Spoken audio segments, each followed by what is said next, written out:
In this movie, we're going to break down the components of a polygonal model or a polygonal object. So first, let's just jump right in and grab a cube. If we click on the blue icon for the cube, let's just click it one time, and now it'll place a cube at world 0, 0, 0. So what that means is the center of this cube is at 0 centimeters on the X, Y, up and down, and Z axis. I think it's important to be aware all the time of where your objects are and to try and get into the habit of working with everything at world 0, number one. Number two, I'm going to say this 100 times over this course, and I hope it sinks in.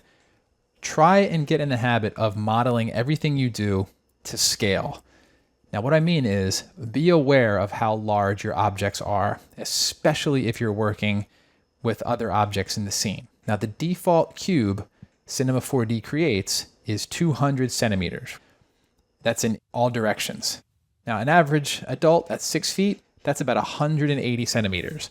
So picture, let's just grab a figure here. Now, the default figure is 600 centimeters. So if I make a 180 centimeter figure, that's a 6-foot person.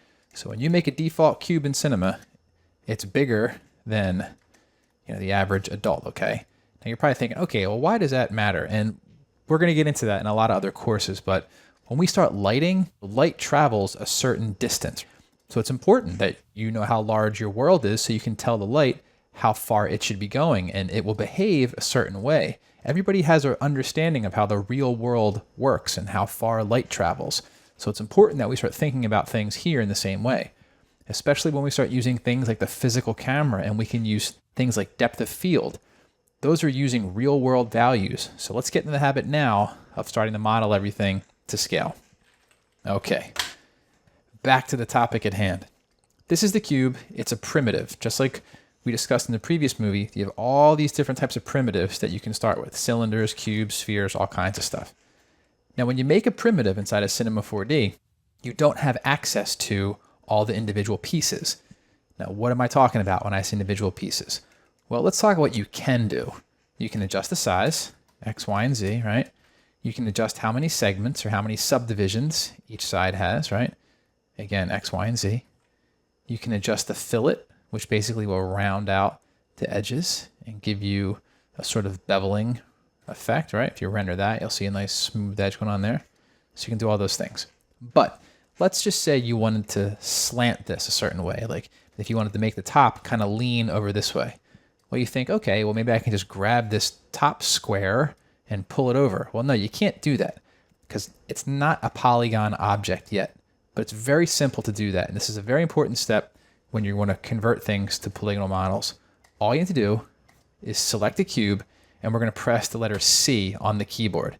Now let's do that again. I'm just going to undo. Now look at the icon for the cube, okay? It has this blue cube, right?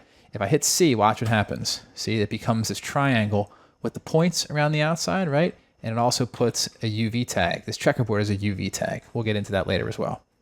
But now we can just grab these pieces, right? Notice if I hover my select tool, different things light up, right?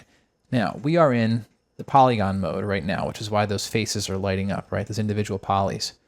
Let's break it down to the most simple element first. All over here on the left-hand side, see these two dots, right? This is point mode. Now points are just a place in 3D space, right? So this right here, these are just points. So if I select the points, right, I can just move them around. See that? See how the model's getting deformed and reshaping? So if I grab 2 points, now I can do the same thing, right? Except this whole piece is moving. Well, if I have 2 points selected, the component in between there is an edge. So if I grab this edge, now that's just by clicking this box over here, all right, the edge, I can then move everything at one time, right? We were just moving those 2 points, but now we're moving the edge, so it's taking all those points along for the ride, right? We can move that stuff around. I undo. Now, if I have a couple of these edges selected like this, and I move them around, try again. Well, that's the same thing as grabbing this whole entire polygon. So if I select this button, this icon over here, now I can grab that polygon, this polygon face, and I can move everything around this way, okay? So there are points. That's the most basic component of a 3D model, If I have more than one, now I have 2 points. I have the edge here.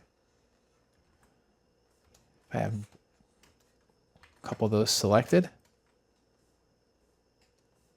now I have the face, the polygon. Now with these selected, let's just grab this top polygon. I can press the E key to move, the R key to rotate, the T key to scale. Okay. Now I can pull individual axes. If I want to move this up, I can grab the Y axis, which is the green, and pull it straight up. And grab the red, X, and Z, and constrain it this way. I would encourage you to do that rather than just grab it and move it around. Because when you just grab things and move them in 3D space, it's kind of tough to tell which axes you're moving on. You may think you're just moving it over here on the X-axis, but in fact, you're actually moving it up as well. So try to get in the habit of using the axis handles here. Right now, if I grab this blue handle over here, now I'm moving it up and down, but not on the Z-axis, because that's the color that we have selected. Same thing for the X. If I grab here, now I'm moving it on all axes but the X-axis, right? So those are all the main ways that you can modify your components. Now modeling is pretty much just a combination of all these different tools. You know, you grab a couple points, you move them to a certain spot, you grab a face or a polygon, you move that into a certain spot. Maybe it's too big, you just kind of scale it down a little bit. You know, maybe you grab this one over here, pull this out. Maybe we'll rotate this one a little bit like that, right? So there we go. I don't know what this is. I think it's time to make something cooler. So in the next movie, we're going to start working with actually creating the model that this chapter is going to focus on.